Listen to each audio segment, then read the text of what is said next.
Hello and welcome friends, welcome to our YouTube channel. तो कैसे हैं आप सब दोस्तों? आज के वीडियो में मैं आप लोगों को पढ़ाने वाली हूँ लेटर टू द एडिटर, जो सबसे इम्पॉर्टेंट होता है आपके बोर्ड एग्जामिनेशन के लिए या फिर आपके हाफ ईयरली एग्जामिनेशन के लिए। तो चलिए बिना समय गंवाए हुए आज के वीडियो को हम स्टार्ट करते हैं।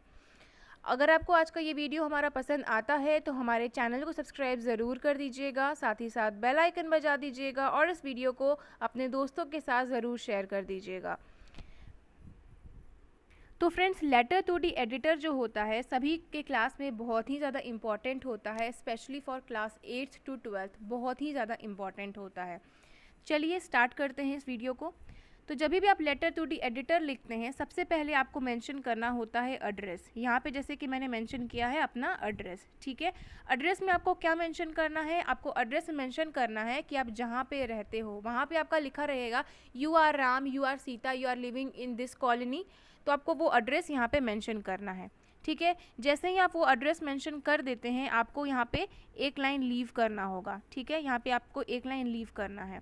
लाइन लीव कर दिया, उसके बाद आपको यहाँ पे डेट मेंशन करना होगा, ठीक है। डेट जिस तारीख को आप अपना एग्जामिनेशन लिख रहे हो, आपका जो पेपर कंडक्ट हो रहा है उस तारीख का आपको डेट यहाँ पे मेंशन करना है, ठीक है। जैसे ही आप डेट लिख देते हो फिर से आपको यहाँ पे एक लाइन लीव कर देना है, ठीक है।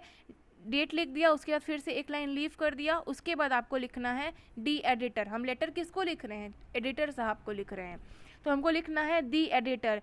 स्टूडेंट्स, मैं आप लोगों को बताना चाहूँगी, पहले हम लिखते थे to the principal, to the editor, लेकिन सीबीएसई के नॉर्म्स के अकॉर्डिंग, सीबीएसई के रूल के अकॉर्डिंग टू जो है वो हट गया है, तो आपको दी एडिटर ही यूज़ करना है। या फिर अगर आप प्रिंसिपल को लेटर लिख रहे हो तो आपको लिखना है दी प्रिंसिपल, टू नहीं लिखना है, ठीक है।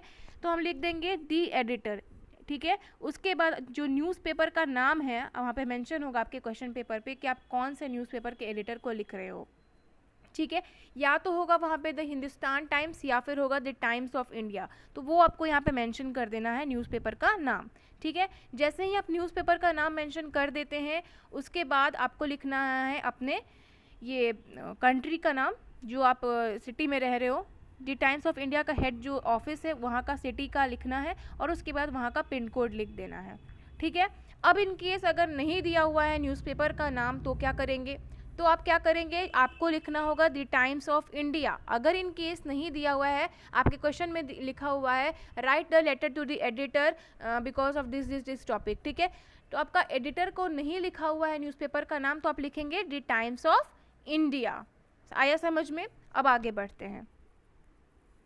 उसके बाद आपको जैसे ही लिख देते हैं ये न्यू दिल्ली, उसके बाद आपको फिर से यहाँ पे एक लाइन लीव कर देना है, ठीक है।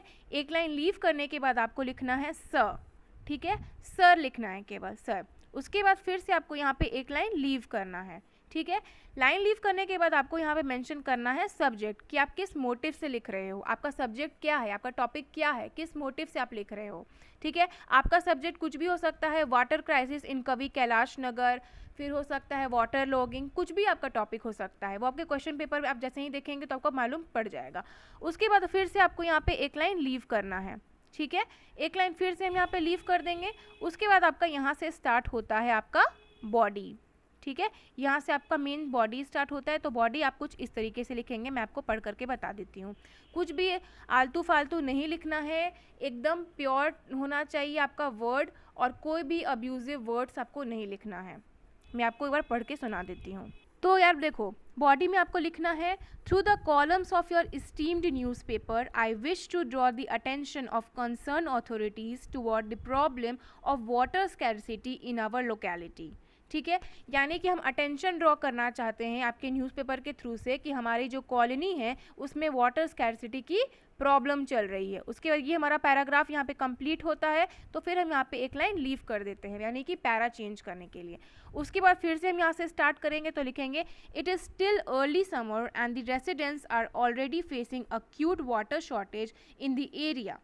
हमारी जो एरिया है उसमें अभी पानी की शॉर्टेज चल रही है और अभी तो गर्मी की शुरुआत ही हुई है, ठीक है।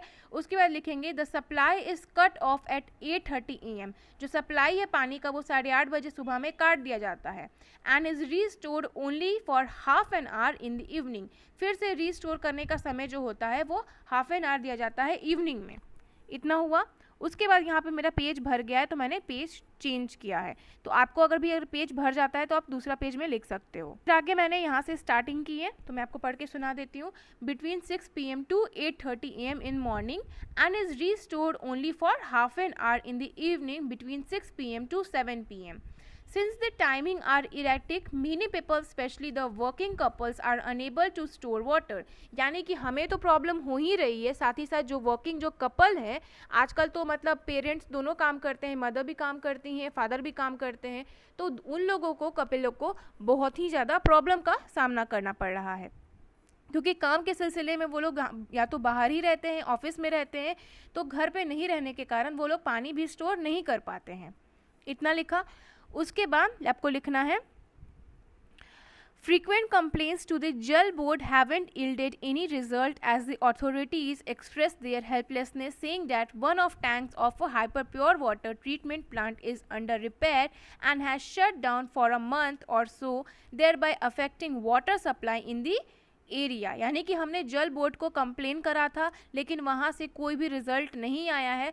हम लोगों ने अपना हेल्पलेसनेस शो करा था, हम असहाय महसूस कर रहे हैं, हमने वो एक्सप्रेस करा था, लेकिन फिर भी उधर से कोई भी रिप्लाई नहीं आता है वाटर ट्रीटमेंट प्लांट के रिगार्डिंग। ठीक है, उसके बाद लिखना है so thereby affecting water supply in the area.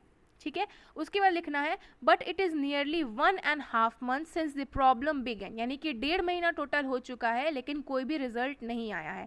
Yet there is no respite for the to the resident. उसके बाद फिर से आपको यहाँ पे लाइन लीव करना है, यानी कि हम यहाँ पे पैरा चेंज कर रहे हैं तो लाइन लीव करेंगे। उसके बाद लिखना है the Jal board should in the meantime make provision for water tankers at different horns of the day. Also measures must be taken to expedite the repair work. इतना लिख देना है। उसके बाद फिर आपको यहाँ पे आपका वर्ड कंप्लीट होता है तो आपको फुल स्टॉप लगाना है, एक लाइन यहाँ पे लीव कर देना है। उसके बाद आपको लिखना है ये, अब यहाँ पे क्या लिखेंगे तो यहाँ पे आपको लिखना है योर्स ट्रूली, और आपका जो भी नाम होगा, राम सीता जो भी नाम आपको वहाँ पे शो होगा वो आपको यहाँ पे मेंशन कर देना है। इन केस वहाँ पे आपका नाम नहीं लिखा हुआ है तो आपको यहाँ पे अपना नाम लिख रहा है। ठीक है, आपका जो भी नाम है वो आप यहाँ पे मेंशन कर देंगे। ठीक है, तो स्टूडेंट्स ये था वीडियो कि कैसे आपको लिखना है लेटर टू दी एडिटर। मैंने बिल्कुल बारीकी से आपको बताया है। 8 मार्क्स का क्वेश्चन ये आता है हर साल, तो प्लीज़ आप लोग अच्छे से लिखिएगा। All the best for your examination. Hope कि आपको ये वीडियो हमारा पसंद आया होगा। वीडियो पसंद आया है तो हमारे चैनल को सब्सक्राइब ज़रूर कर दीजिएगा, साथ ही साथ बेल आइकन बजा दीजिएगा और इस वीडियो को अपने दोस्तों के साथ शेयर ज़रूर कर दीजिएगा। Thank you so much for watching this video. जय हिंद, वंदे मातरम, नमस्कार।